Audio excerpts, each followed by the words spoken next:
এটি বগুড়ার এক নেককার সতী নারীর জীবন্ত কবর, যেখানে বিবি সাহেবানী নামের এক অনিন্দ্য সুন্দরী নারীকে আল্লাহর নির্দেশে জীবন্ত কবর দেওয়া হয়েছিল। ওখান থেকে দৌড়ে আসে এখানে বসেছে, আল্লাহর রহমতে মাটি ফাটিয়ে ডেবে গেছে। এই 3 লোকের এক গিরে করে বাইরে হয়েছিল যে আমাদের জগতে এই বয়সে এত সুন্দরী নারী আমরা কোনদিন দেখিনি। বিবি সাহেবানী এতটাই সুন্দরী ও পরহেজগার নারী ছিলেন যে এক জালিম রাজার হাত থেকে তার ইজ্জতকে বাঁচানোর জন্য স্বয়ং আল্লাহ তাআলা নাকি মাটিকে নির্দেশ দিয়েছিলেন, হে মাটি তুমি ভাগ হয়ে যাও। আল্লাহর নির্দেশে মাটি 2 ভাগে বিভক্ত হয়ে গেলে বিবি সাহেবানী সেই মাটির ভিতরে আশ্রয় নেন। এরপর আল্লাহর হুকুমে মাটি আবারও জোড়া লেগে যায়, ফলে প্রাণ থাকা অবস্থাতেই জীবন্ত দাফন হয়েছিল সেই নেককার নারীটি। তখন এখানে আসছে, আসার পর মাটি 2 দিকে সরে গেছে, ও ভিতরে ঢুকে গেছে, যাওয়ার পরে মাটির আবলে অটোমেটিক বন্ধ হয়ে গেছে। একটা মহিলা মানুষ নেককার পরহেজগার ছিল, এখানে আসা বাচ্চা ছেলেরা বলে ধাওয়া করেছিল অকর্ম করার জন্য। তো এখানে আসা বলে বলছে মাটি ফাঁক হয়ে যা, মাটি ফাঁক হয়ে গেছে, সেই থেকে এখানে কবর। শুধু তাই নয়, আল্লাহ তাআলা ওই নারীকে এতটাই অলৌকিক ক্ষমতা দিয়েছিলেন যে তিনি নাকি পুকুরের পানির ওপর দিয়ে হেঁটে যেতে পারতেন। এনার বাবা আছে ওই কর্নারে, ওনার নাম জহির ফকির। 2 বাপ বেটি, তখন এই পুকুরটা ছিল একটা, এই পানির মধ্যে দিয়ে 2 বাপ বেটি হেঁটে যাচ্ছিল আসছিল। পানির উপর দিয়ে পানির ওপর দিয়ে হেঁটে যেত। পানির ওপর দিয়ে। স্থানীয়দের বিশ্বাস তিনি এখনো আল্লাহর বিশেষ কুদরতে কবরে জীবন্ত রয়েছে। এখনো গভীর রাতে অনেকেই তার অদৃশ্য ছায়ার উপস্থিতি দেখতে পান। এখনো মাঝে সাথে 2 বাপ বেটি হাত বয়ে আসে, আবার হাত ধরা যায়। হ্যাঁ, মাঝে সাথে দেখতে পাই। আমি ডিবে থাকি যে রাত 12টার পরে। আসলে খুব ওলি আল্লাহ মানুষ। তার মানে এখানে প্রচলিত যে ঘটনাটা, এটা কি সত্য ঘটনা? হ্যাঁ, সত্য। বিবি সাহেবানীর এই জীবন্ত কবরকে ঘিরে এখানে প্রতিনিয়তই ঘটে নানা অলৌকিক ঘটনা, যার জলজ্জান্ত সাক্ষী এলাকাবাসী অনেকেই। এখানে এই গাছে ছিল আগুনের ডুমা আসতো, জিন বা থাকতো কি যেন আগুনের ডুমা আসতো, রাতে যায় আবার আসে, এই গাছে থাকতো আগে।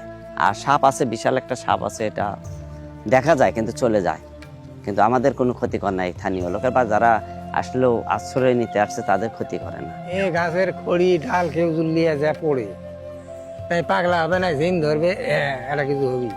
এই মহিষী নারী বিবি সাহেবানী কে ছিলেন? যে এনার বাবা আছে ওই কর্নারে, ওনার নাম জহির ফকির। 2 বাপ বেটি, তখন এই পুকুরটা ছিল একটা, এই পানির মধ্যে দিয়ে 2 বাপ বেটি হেঁটে যাচ্ছিল আসছিল। পানির উপর দিয়ে পানির ওপর দিয়ে হেঁটে যেত। পানির ওপর দিয়ে। তো এরকম এনাকে কেরামতি আল্লাহ পাক রাখছে। আল্লাহ তাআলা ওনাদেরকে এমন কেরামতি দিয়েছিল যে ওনারা পানির উপর দিয়ে হেঁটে যেতে পারতো। হ্যাঁ, এই বিবি সাহেবানী এবং তার বাবা হ্যাঁ, পানির উপর দিয়ে খরম পায়ে দিয়ে হেঁটে যেত। হেঁটে যেত। অবাক করা ব্যাপার। এখনো মাঝে সাথে 2 বাপ বেটি হাত বয়ে আসে, আবার হাত ধরা যায়। এটা আপনারা দেখতে পান? হ্যাঁ, মাঝে সাথে দেখতে পাই। আমি ডিবে থাকি যে রাত্রে, রাত্রে। গভীর রাতে হেঁটে আসে না? রাত 12টার পরে। আচ্ছা, ওনার এই কবরটা কিভাবে এখানে হলো? কি হয়েছিল? কি আগে তো রাজা বাদশার আমল ছিল। হ্যাঁ, সেই সময় ওই পেড়ি মশাবানের ওই সাইডের একটা রাজা ছিল, বাদশা শাহের নাম। আচ্ছা। ওই লোকটার একটা ষাঁড় গরু হারা গেছিল, 2টা চাকর ছিল খুঁজবে। তখন এই মেয়ের বাবার গরুর বাতানের সাথে ষাঁড়টা ছিল।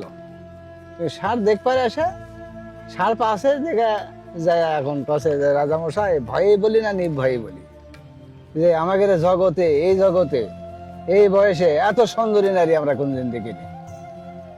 তখন ওই রাজা দেখবার আসা জোর করে বিয়ে করবার চায়। ওই যে একটা ডিপ ঘর আছে, ওই যার নাম হলো আন্দার, ওই জায়গা হাতি এদিক দিয়ে সড়ক ছিল, হাতি ঘোড়া চলে আসতে ওই জায়গাতে চোখ একবার বন্ধ হয়ে গেছে, আন্দার দেখতে পায় না। তখন এনাকে মা করে ডাকার পরে ওনারা চোখ দান পাবে।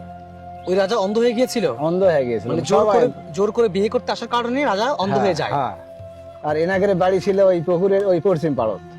এই বিবি সাহেবানী ওখান থেকে দৌড়ে আসে এখানে বসেছে, আল্লাহর রহমতে মাটি ফাটিয়ে ডেবে গেছে। এই 3 লোকের এক গিরে করে বাইরে হয়েছিল। এটা কেন করলো? কেন হলো? সতী নারী যার জীবনে বিয়ে হবে না, করবে না।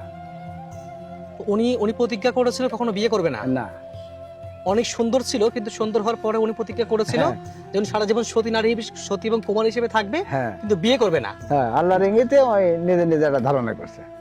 তারপরে মাঝে সাথে বাড়ায়, কিন্তু সবার চোখে ভাগ্যে তো হয় না দেখা। তাহলে এটাই সেই জীবন্ত কবর না? এটাই জীবন্ত কবর। ও, এটা কত বছর আগের ইতিহাস আঙ্কেল? বহু বছর, 300 বছর পার হয়ে গেছে। 300 বছর আগের ইতিহাস। এই যে এই কবরটা কে করে দিয়ে গেছে? ওই বাদশা শাহের শাহী করে দিয়ে গেছে।